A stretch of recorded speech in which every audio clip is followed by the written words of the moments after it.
The barn smelled of old wood and copper wire, a combination Julia Hartman had grown to love over the past 3 years. Outside, the Wyoming wind howled across the empty plains, rattling the weathered siding. Inside, beneath the dusty beams and scattered tools, stood something that shouldn't exist in a place like this. A massive transmission array that looked like it belonged at NASA, not on a cattle ranch. Julia stood before the control panel, her calloused fingers hovering over the activation switch. The orange glow from the equipment cast shadows across her weathered face, highlighting the silver streaks in her dark brown hair. She was 47 but felt ancient tonight. 3 years ago, Thomas had been alive. 3 years ago, this barn had been his sanctuary, his secret obsession. He'd been a communications specialist at Johnson Space Center before they retired here, before the cancer took him. Julia had discovered the project 2 weeks after his funeral, hidden beneath tarps and old hay bales. At first, she'd been angry. All those nights he'd claimed to be fixing the tractor or organizing supplies. He'd been building this monster of metal and mathematics, but anger had faded into understanding. Thomas had always dreamed of sending humanity's voice beyond the solar system, beyond the heliopause, into the true darkness between stars.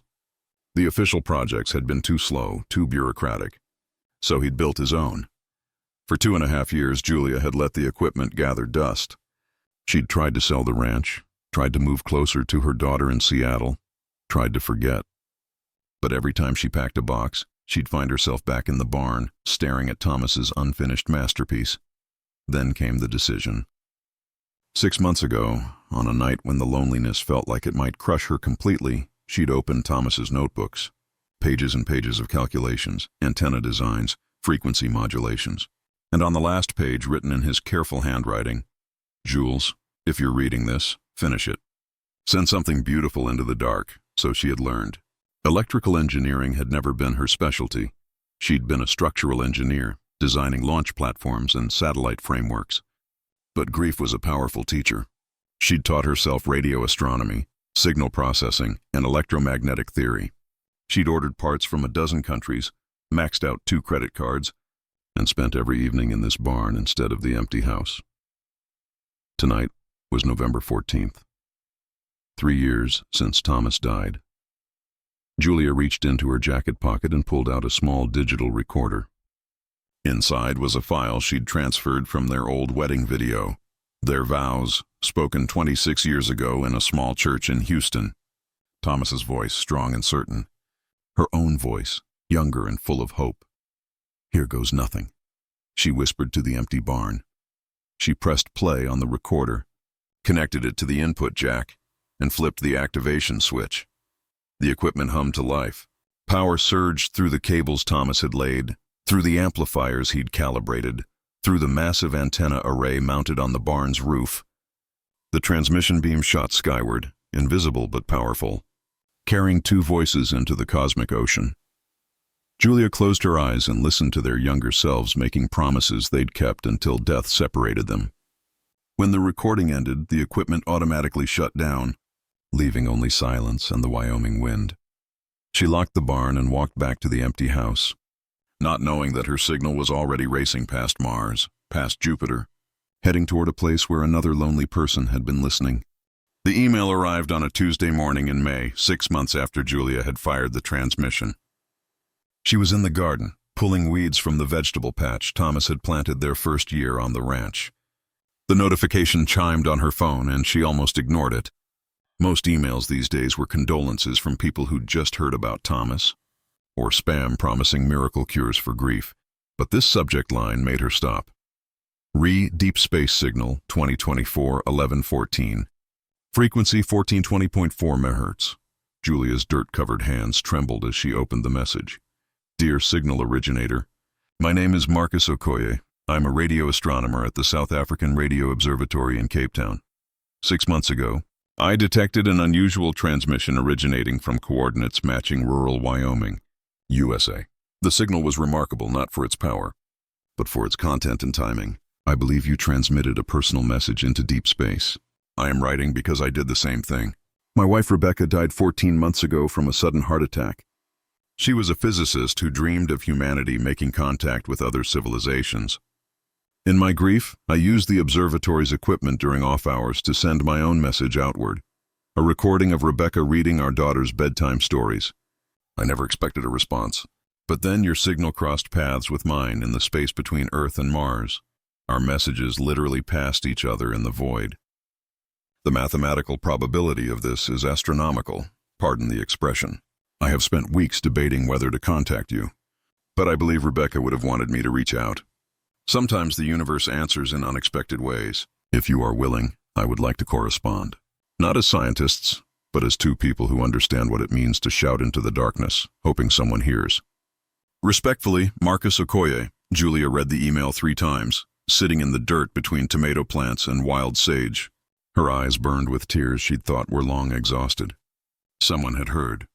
Not aliens, not God, but another human being carrying the same weight she carried. She went inside, washed her hands, and wrote back. The correspondence began cautiously. Julia explained Thomas's project, his secret obsession, her decision to complete it. Marcus described Rebecca's passion for the stars, how she'd taken their daughter Amara to the observatory every weekend, teaching her constellation names in both English and Xhosa. He explained how, after Rebecca's death, he couldn't bear to go home to the empty house. So he'd spent nights at the observatory, sending her voice into space because he couldn't send it anywhere else on Earth. Their emails grew longer, more frequent. Julia learned that Marcus was 52, that he'd been married 23 years, that his daughter was now 19 and studying astrophysics in London, following her mother's footsteps. Marcus learned that Julia's daughter Emily rarely called anymore, couldn't handle her mother's grief, had built walls to protect herself from the pain. After 2 months of emails, they graduated to video calls. Julia saw a tall man with graying hair and gentle eyes that held the same exhaustion she saw in her mirror every morning. Marcus saw a woman whose smile was rare but genuine, whose hands moved expressively when she talked about engineering problems. They began collaborating technically. Marcus had access to better receiving equipment. Julia had Thomas's transmission designs. Together they worked to create a stronger signal, a way to link their 2 systems across continents. The physics discussions felt safe, less vulnerable than talking about loneliness or the way grief could ambush you in grocery store aisles. But eventually, the personal crept back in. During one late-night call, Marcus admitted, "I feel guilty, you know, for enjoying our conversations. Like I'm betraying Rebecca's memory by feeling less alone." Julia understood immediately. Thomas used to tell me that love doesn't end when someone dies. It just changes frequency. Maybe we're just tuning into a different station. That's very poetic for an engineer, Marcus said, his smile reaching his eyes for the first time. "I'm quoting my dead husband," Julia replied. He was always the romantic one. They laughed together, and it felt like betrayal and healing all at once. By August, they'd created something neither expected. Using Julia's transmission array and Marcus's receiving station, they'd built a 2-way communication system that could send signals deep into space and listen for echoes. It was crude compared to professional installations, but it worked. More importantly, it had given them both a reason to wake up each morning. "I've been thinking," Marcus said during a September call. "What if we're not the only ones who need this?" Julia tilted her head. "What do you mean?" "What if there are others out there, people who've lost someone and need to send their voices somewhere? What if we could help them launch their own signals?" Julia felt something shift in her chest, a sensation she hadn't experienced in 3 years. Possibility. "You want to build a network," she said slowly. "I want to build hope," Marcus corrected. "And I think we need to meet in person to plan it properly." The invitation hung in the air between them, crossing 9,000 miles in an instant. Julia took a breath. "When?" The Cape Town airport felt surreal to Julia, like stepping into someone else's life. She'd flown internationally only twice before, both times with Thomas for engineering conferences. Now she stood in the arrivals hall, scanning faces for someone she'd only seen through a computer screen. Then she saw him. Marcus stood near the information desk, holding a handwritten sign that read "Fellow Signal Sender." He was taller than she'd imagined, wearing a blue button-down shirt and nervous smile. When their eyes met, something clicked into place, like finding the right frequency after months of static. "You're real," Julia said, the first words out of her mouth. Marcus laughed, warm and genuine. I had the same thought. Welcome to South Africa, Julia Hartman. They spent the first day talking in a coffee shop overlooking Table Mountain, conversation flowing easier in person than through screens. Marcus showed her photos of Rebecca and Amara, stories spilling out with the kind of ease that comes from talking to someone who understands. Julia shared memories of Thomas, of Emily's recent phone call where her daughter had finally cried about losing her father. She said she was angry at me for being strong, Julia admitted. But I wasn't strong. I was just numb. Grief looks different on everyone, Marcus said quietly.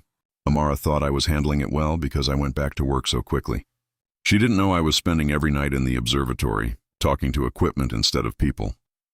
The second day, Marcus took her to the South African Radio Observatory. The massive dish antennas stretched across the Karoo Desert like flowers turned toward the sky. Julia felt Thomas's presence here, in the hum of machinery and the careful precision of calibrated instruments.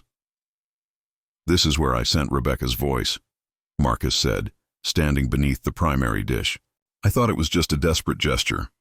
But then your signal crossed mine and I realized something. Maybe we're not supposed to keep our love locked inside where it suffocates us. Maybe we're meant to launch it outward, like your husband's railgun idea, firing our hearts into the unknown. Julia looked up at the antenna, thinking about the metaphor Marcus had just articulated. The railgun in space was about power and intimidation. But this, what they'd created, was different. It was about courage. The courage to broadcast your vulnerability into the void, risking silence but hoping for connection. We should call it that, she said suddenly. The Heart Railgun Project, for people who need the courage to launch their grief into the universe. Marcus smiled. I like it, though we might need a less aggressive name for the public version. They spent the next 3 days designing the network. Using Julia's barn in Wyoming and Marcus's observatory access, they could create a system where people worldwide could submit audio messages to be transmitted into deep space. More importantly, they'd create a community, a place where the grieving could share their stories, their voices, their hope. On Julia's last evening in Cape Town, they stood on Signal Hill at sunset, the city sprawling below them and the Atlantic Ocean stretching endlessly beyond. The conversation had been light all day, avoiding the obvious question hanging between them. Finally, Marcus spoke. I don't know what this is, Julia, between us. Neither do I, she admitted. Is it friendship?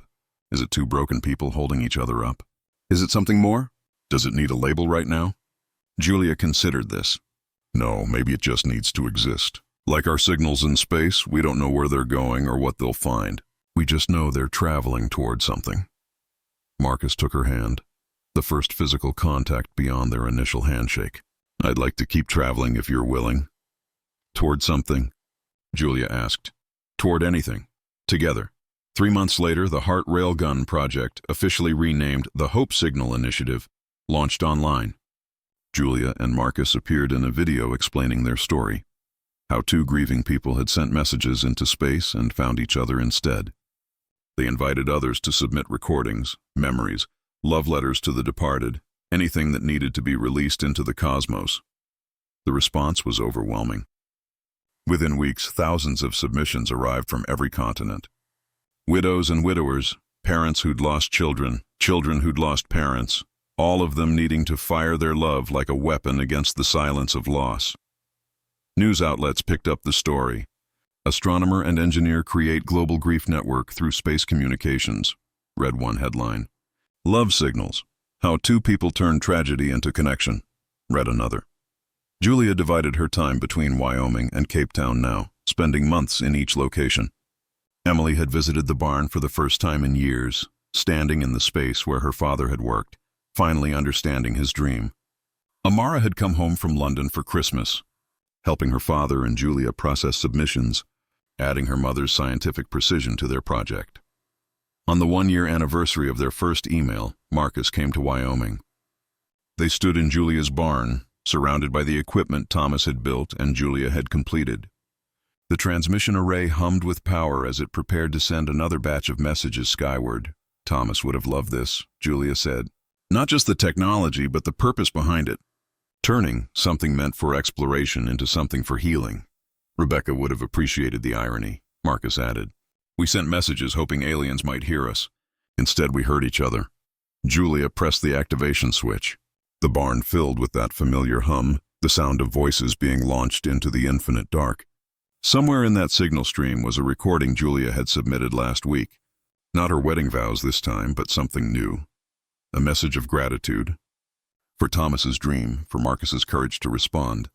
For the universe's strange way of answering when you're brave enough to shout into the void. Outside, the Wyoming sky blazed with stars. Julia and Marcus stood in the barn doorway, watching the invisible beam shoot upward, carrying thousands of voices, thousands of hearts launched like railguns toward hope. "You know what I realized?" Julia said softly. "We weren't looking for answers in space. We were looking for permission to keep living." Marcus nodded. "And sometimes the universe gives it to you in the most unexpected package." They stayed there until dawn. Two people who'd learned that the courage to transmit your pain into the darkness was the same courage needed to let someone new into your life. The galaxy hadn't learned to fear humanity that day, but the world had learned something more important. That grief, when shared and released, could become the very thing that connects us across impossible distances. The Hope Signal initiative continued to grow.